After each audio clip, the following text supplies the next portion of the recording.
Election டயத்துல 80 பேர் ஓட்டு வாங்குறதுக்காக உதார் விடுறாங்க.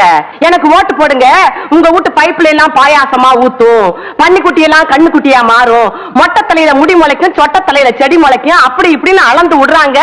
ஜெயிக்கிறாங்க, மந்திரியாவும் ஆயிடுறாங்க. சொன்னபடி செய்யறாங்களா இல்லையே? அப்ப அது பொய் தானே. எங்கத்துல இருந்து தண்ணி இப்படியே இருக்கு? பெரம்பூர் பஸ் ஸ்டாண்ட்ல இருந்து இது வரைக்கும் நடந்து வரோம் ஐயா. நாங்க இதே முழங்கால அளவுக்கு தண்ணி. எங்க நடக்கிறோம், இந்த காலை ஊழிட்டு போகுது. இப்படி பஸ் இல்லாத ஆட்டோ இல்லாத இப்படி வரும். அந்த பிபி ரோடு தண்ணி எல்லாம் இப்படி எடுத்து பழுப்புல விடுறாங்க. ஓ, அங்க இருக்கிறதுல இங்க வருது. அந்த பழுப்புல பெரிய பழுப்புல வர தண்ணி இப்படி விடுறாங்க. அந்த தண்ணி இப்படி ஓடாது. இங்கேயும் இப்ப எடுத்துட்டு தானே இருக்காங்க. நேற்று எடுக்காம இருந்தாங்க. இங்க எடுக்கிறாங்க, அங்க வந்து தண்ணி இப்படி அனுப்புறாங்க. எம்ஜிஆர் இருக்கும் போது இப்படி இருந்தா, ஜெயலலிதா இருக்கும் போது இப்படி இருந்தது. இதுக்கு முன்னாடி இந்த பிரச்சனை இதுக்கு முன்னாடி வரப்பா தண்ணி வர ஓடிட்டப்பா. அதுக்கு முன்ன இந்த மாதிரி கோடி கோடியா கொடுக்கலையே. நோண்டுறதுக்கும் இப்ப கோடி கோடியா கொடுத்தாங்க. என்ன பண்ணீங்க? 4 கோடி 5 கோடி வாங்கினீங்க. பிரிட்ஜி கட்டுறேன், காவா எடுக்கிறேன்னு. பழைய காவல தான் தண்ணி போகுது. பின்ன பின்ன பிரிட்ஜி கட்டுறது கோடி கொடுத்தா அதை கொடுத்தான்றாங்க. என்னத்த கொடுத்தாங்க? என்ன செய்தாங்க? இப்படிதான் நடக்குது.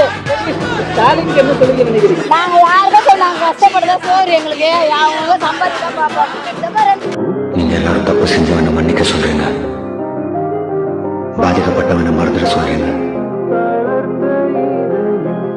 மன்னிக்கவும் முடியல, மறக்கவும் முடியல.